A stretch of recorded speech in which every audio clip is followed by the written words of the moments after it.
बिहार के विकास के लिए आपने कोई ब्लूप्रिंट तैयार किया है? बिल्कुल, ब्लूप्रिंट जो है मैंने, ये जो पूरी व्यवस्था है, ये ऐसा नहीं है कि मैं ब्लूप्रिंट बना के आया, मैं पार्टी बना कर आया, मैं बता रहा हूं कि मैं वो नेता हूं। ये सब चीज इस पदयात्रा के से ही निकलना है। पदयात्रा के जो 3 उद्देश्य हैं, पहला उद्देश्य है कि पहले सामूहिक तौर पर बिहार के लोग ये माने, समझे, चिंतन करें कि नहीं, हम अब राजनीतिक बंधुआ मजदूरी नहीं करेंगे, ना जात के नाम पे, ना धर्म के नाम पर, ना लालू के डर से, ना भाजपा के डर से, हम अपने बच्चों के लिए वोट करेंगे। दूसरा प्रयास है कि अगर ये सब लोग तैयार हैं तो भैया विकल्प, एक नया बढ़िया विकल्प बनाया जाए, ताकि सब लोग मिलकर एक नया दल बनाए। प्रशांत किशोर ना बनाए, बिहार के लोग बनाए, प्रशांत किशोर उसमें मदद कर रहे हैं। और तीसरा पदयात्रा का क्या उद्देश्य है कि बिहार के हर पंचायत का अलग अलग अगले 10 वर्ष की योजना बनाई जाए। उस पंचायत का, जब हम लोग पदयात्रा कर रहे हैं तो हम तो चलते हैं 10 दिन हम रुकते हैं, पंचायत वाइज पूरे 8,500 पंचायत का। मैं 16 महीने में सिर्फ मैं 12 जिलों में गया हूं। इतना समय क्यों लगता है?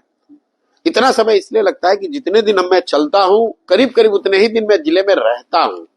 हर मेरे साथ जो सैकड़ों लोग काम कर रहे हैं, हर पंचायत की स्थिति का अध्ययन कराते हैं, फिर हम लोग उसको बैठकर उसका चिंतन करते हैं। और जो सैकड़ों विशेषज्ञ देश दुनिया से जिसको मैंने जोड़ा है इस परिकल्पना में, उनकी मदद से योजना बनाते हैं कि अगर कल मौका मिल जाए तो इस पंचायत को अगले 10 वर्ष में कैसे विकसित किया जाएगा। और उस पंचायत की जो समस्या है, कहीं जल जमाव है, कहीं रोड नहीं है, कहीं अस्पताल नहीं है, इन बातों की चर्चा तो उसमें करते ही हैं। उसके साथ साथ हर पंचायत के प्रोग्राम में 10 वर्षीय जो प्रोग्राम बना रहे हैं, उसमें 3 चीज बताई जा रही है। पहला कि हर पंचायत में बिहार में बच्चों के पढ़ने के लिए अच्छी व्यवस्था कैसे की जाएगी। दूसरा, हर पंचायत में 800 से 1200 नए रोजगार के अवसर कैसे पैदा किए जाएंगे, ताकि किसी को यहाँ रोजगार के लिए, मजदूरी के लिए बाहर नहीं जाना पड़े। नौकरी नहीं मिलेगी, लेकिन मजदूरी कम से कम 10, 12, 15 हजार के लोगों को अपने पंचायत ब्लॉक में मिल जाए, इसकी योजना बना रहे हैं। और तीसरा, खेती को यहाँ खाने वाली खेती से कमाने वाली खेती कैसे बनाया जाए। जैसे गांव देहात में हम लोग, आप बिहार में सुनते होंगे, लोग कहते हैं भैया गांव में आए हैं, अभी खेती का रोपनी का समय है, इसके बाद कमाने के लिए लुधियाना जाएंगे। मतलब लोग खेती को कैसे देखते हैं? खेती वो आके इसलिए करते हैं ताकि बाल बच्चों को खाने की व्यवस्था हो जाए। कमाने के लिए वो मजदूरी करने जाते हैं। मैं वो व्यवस्था बदलना चाहता हूँ, खेती को खाने वाले के बजाय खाने वाली खेती से कमाने वाला खेती बनाना चाहता हूँ। और ये तीनों चीज की योजना पंचायत वार में बना रहा हूं।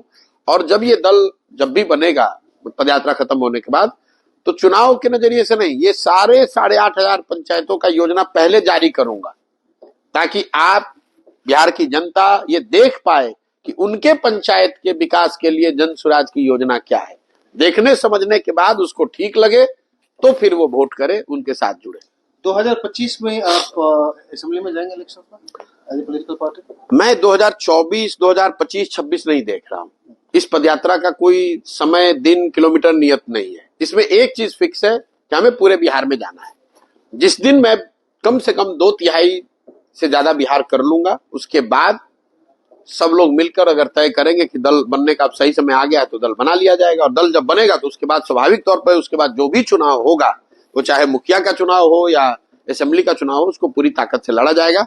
अभी तक का जो शेड्यूल है, मैंने आधा बिहार पूरा किया, करीब करीब 120 विधानसभा हम लोग पैदल चल चुके। 120 करने में और साल भर, 1.5 साल का समय लग सकता है।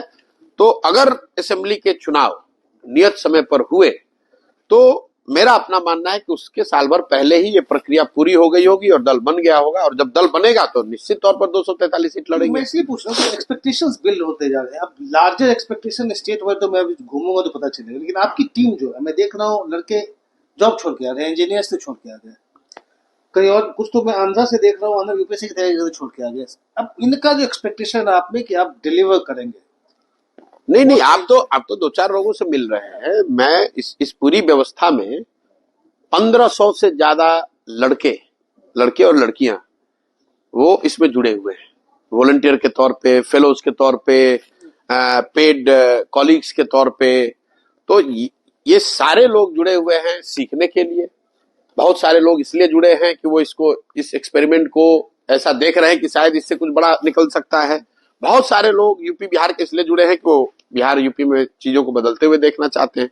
और इन 1500 में मेजोरिटी उन लड़कों का, उन बच्चों का है जो बिहार के हैं, जो सही मायने में देखते हैं कि भाई बिहार को सुधारने का एक सही प्रयास है, इसमें उन्हें योगदान करना चाहिए। सही, thank you very much for talking to us. Thank you very Thank you much. very much. Thank you.